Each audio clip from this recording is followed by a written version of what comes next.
Gender-critical pundits are targeting feminist lesbian Sandi Toksvig, okay, after the comedian, activist, and former Bake Off host showed her support for the trans community. Toksvig spoke out against anti-trans rhetoric in an interview with Inews, in which she said that she was distressed by those who called themselves radical feminists, but are instead anti-trans. So-called gender-critical feminists then reacted exactly how you would expect, by trolling and harassing a feminist lesbian for speaking up.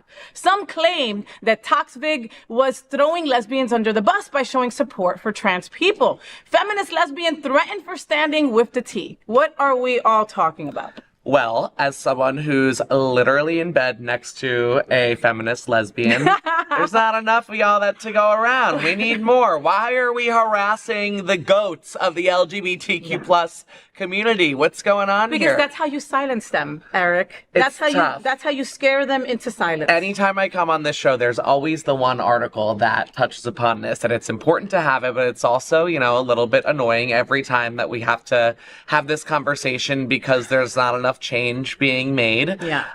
It's a little nuts that it can come from all sides of the equation as well. I know lesbians who get bullied and harassed from trans women because they have terrible taste in their mouth from one lesbian who spoke out against, you know, a certain community. So it's really hard when you see members of the entire LGBTQ plus IA community coming together.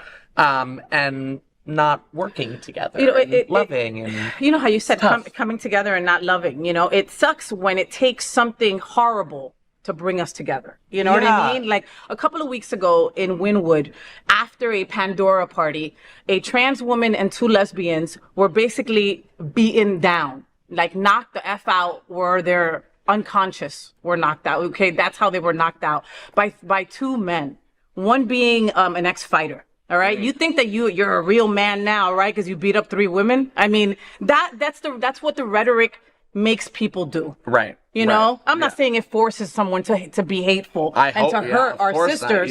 But it's out there. It just pits everyone, even in our community, against each other, especially from an outsider point of view. So it's no bueno for anyone. No bueno. Listen, trans women are women, period. That's it. Okay. If you're a queer woman and you identify as a woman, you're a woman. I'm done. All right. And this takes us into our next story and about. You can get out the bed if you don't feel the same way. Yeah. Okay. Get on out the bed. So it's only you and me in bed? Yeah. Okay, but we're not getting out of bed. Well, they're with us. I mean, right now So, yeah. They're with us. Well, let's talk about next, Caitlyn Jenner. Ugh. Okay. Take a breath. You know what? Actually, let me go into this positive. Let me not manifest a negative Caitlyn Jenner. Let me say it again. We're going to talk about Caitlyn Jenner. And now, you know, we're going to talk a little bit about Caitlyn Jenner. All right. Okay. Let's go. Yeah, let me see. No, it sucks because she's going to let you down, right? But stay in that if you want. Okay, All right, stay.